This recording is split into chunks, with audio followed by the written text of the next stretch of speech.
Well, thank you. First of all, let me thank you, my colleague from Cambodia, for being our country coordinator now for the second year, 2 years in running, and I think we've got one more together, and we appreciate very much all the work you put into this. I also want to thank you, Mr. Secretary General. I appreciate very much all of the efforts that have gone into putting this on and involving us in this process. As President Trump stated last year at the leaders' meeting, the U.S. ASEAN, at the summit, we're with ASEAN 100%. This is the primary mechanism by which we engage the region, and you will continue to see our commitment to it at the highest levels, including with our ambassador who recently came on board, and in addition to our ambassador here in the host country, who, by the way, have done a phenomenal job. Thank you for hosting us. We've fallen in love with your country. I visited here many years ago as a senator, but it's so much more fun to visit as a Secretary of State. But we appreciate that. I know how much work goes into putting one of these on, and you've done a phenomenal job, and we thank you. Before we get into the other topics, I know there's an area that's on everyone's mind, and it's what's occurring in the Middle East. And I just want to reiterate once again, the United States is always committed to diplomacy. We are open-minded and always willing to engage in negotiated settlements of differences. And that remains true in the case of Iran. Unfortunately, as of now, despite their direct outreaches, and Iran has been reaching out to the United States both directly and indirectly to engage in talks about settling the differences with regards to what's happening in that part of the world. Unfortunately, so far, even though we have reached agreements, they have not kept their commitments.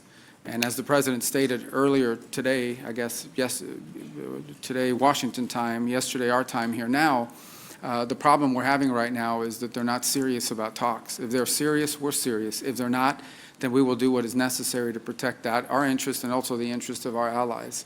At its core, it's very simple. Iran demands the right, which they do not have under any existing legal mechanism, to control the transit of traffic through the Straits of Hormuz. This is an international waterway. And of all the regions in the world, the one I don't need to teach about the importance of freedom of navigation in international waterways, it is this region. And if we create a precedent in the Middle East where a nation state can decide that they are going to control an international waterway, charge a toll, and if you don't pay them, blow up your ships, we have created a very dangerous precedent which will repeat itself in other parts of the world, including in this region. So what is at stake here is not simply the issue of what's happening in the Straits of Hormuz. It's a very fundamental principle about freedom of navigation. And if that is threatened, then I think the global economy is threatened, and the rules which have underpinned 150 years of international trade and commerce are also threatened.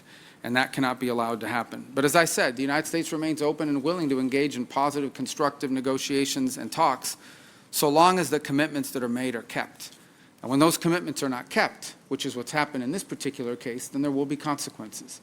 And that has to happen.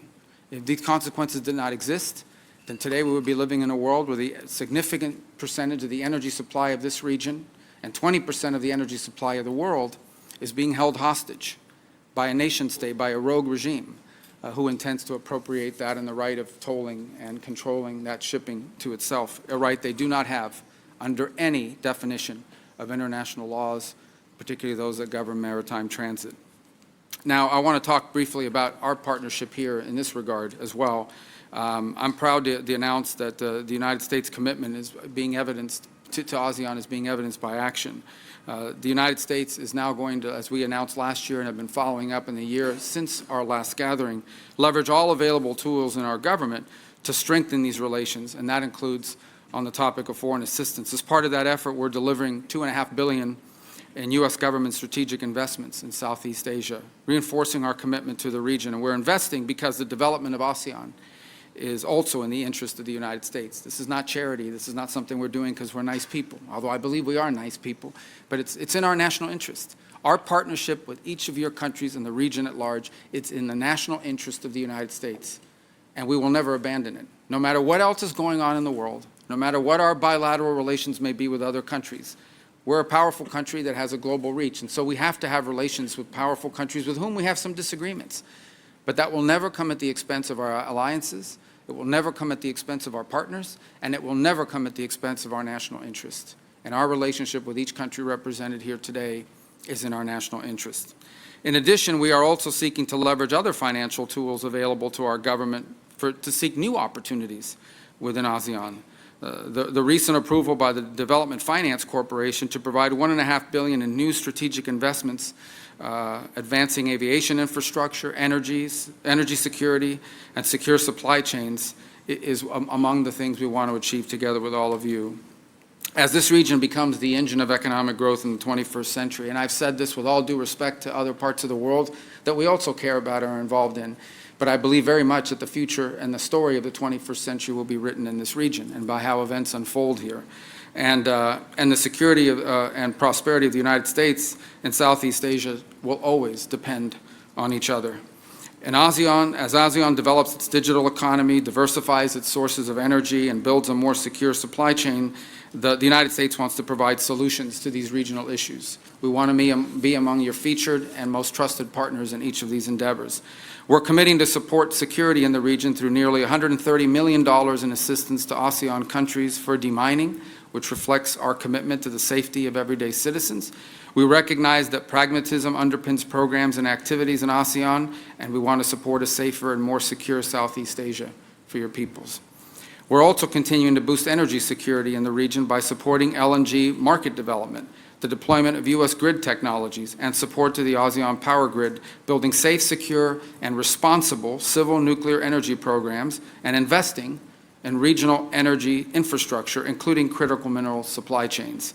As ASEAN seeks to implement its ASEAN Petroleum Security Agreement, the United States will continue to stay heavily engaged on energy-related issues.